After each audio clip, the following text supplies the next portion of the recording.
Adjustments for seated occiput. So first we're going to motion out the occiput.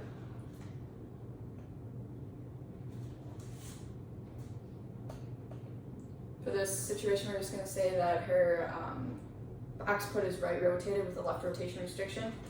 So I'm going to make sure my patient's at my strike height, which she's at a good height for me. And then I'm going to place my contact, having my patient laterally flex into my hand. I'm then going to match my level with the other hand on the other side. I'm going to laterally flex, rotate away, coming around my work. My line of drag will be P to A. This next adjustment is going to be for a TMJ adjustment. So I'm first going to just start by motioning her TMJ.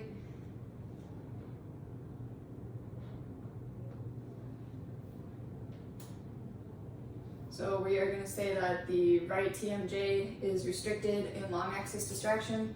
So I'm going to place her so that she's laying on my hand on her left side, and then I'm going to take and place my contact, and then I'm going to distract with my left hand, and then I'm going to long axis distraction. This next one is for a prone thoracic. So I'm going to first start by motioning for rotation and lateral flexion. So maybe put your hands up on your shoulders. So I'm going to rotate her.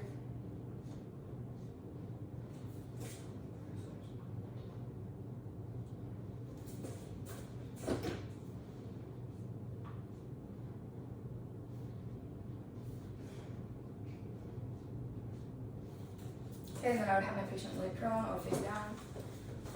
Okay, so we're going to say that a T6 was, so it's right rotation restriction with a right lateral flexion restriction as well. So I'm going to take my bear claw, crossing the spine already on the T6 TP, and then going to go into internal rotation. Have my patient take a deep breath in, and have him breathe all the way out as I clockwise torque, and then my line of drag would be P to A. This next adjustment is for a glenohumeral head. So I'm just going to first start by assessing internal and external rotation of the glenohumeral head on both sides.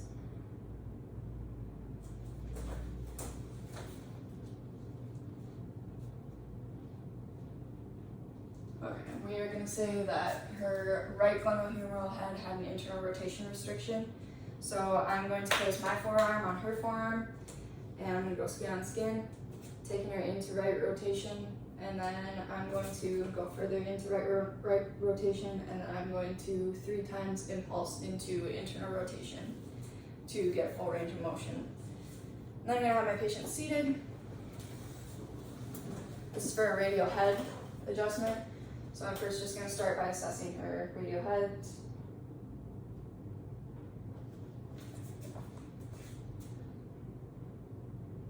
Okay, so then we're going to just say that her right radial head had a P to A with pronation restriction.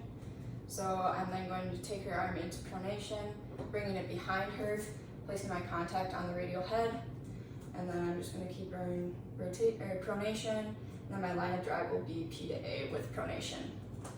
Next thing I'm going to assess for the next one is a carpal adjustment. So I'm going to check flexion of the proximal carpal row on both sides. And then we'll say that her right proximal carpal row had a flexion restriction. So I'm going to find the carpal row, have them lean back from me, and then my line of drag would be A to P with flexion. This next adjustment is a TL adjustment. So I'm going to check for extension. So I'm actually going to have my patient sit on the end of the table. And then I'm going to have them put their hands up on their shoulders. And then I'm going to bring them into extension, checking for extension at the TL junction. If I find a restriction, I would grab a thoracic board. I don't have a thoracic board, so I'm just going to use this cutting board in place for the purposes of this video. And I would place it this way so that she has enough room to bend over the thoracic board. And then I'm going to place my contact on the TL junction. I'm going to have my patient cross her arms like this. I'm going to place my contact on her TL junction, and then I'm going to roll her back over the thoracic board, and then my line of drag would be A to P. Next, I'm going to have my patient lay supine. This is for a hip long axis distraction with an internal rotation restriction. So first I'm just going to start by assessing the hips for internal external rotation.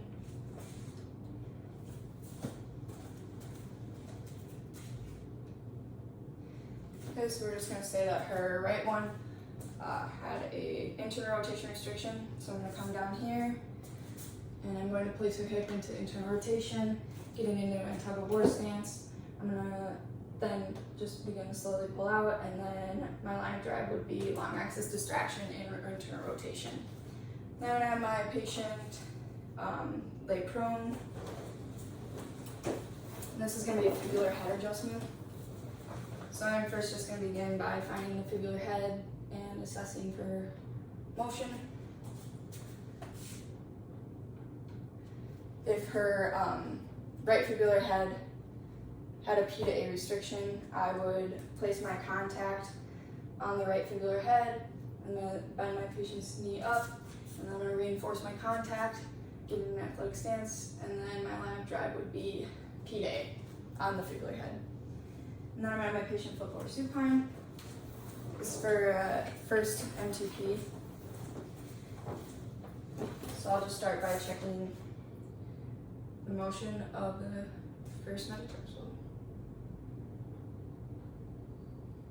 And then say that it has a corkscrew or an internal external rotation restriction.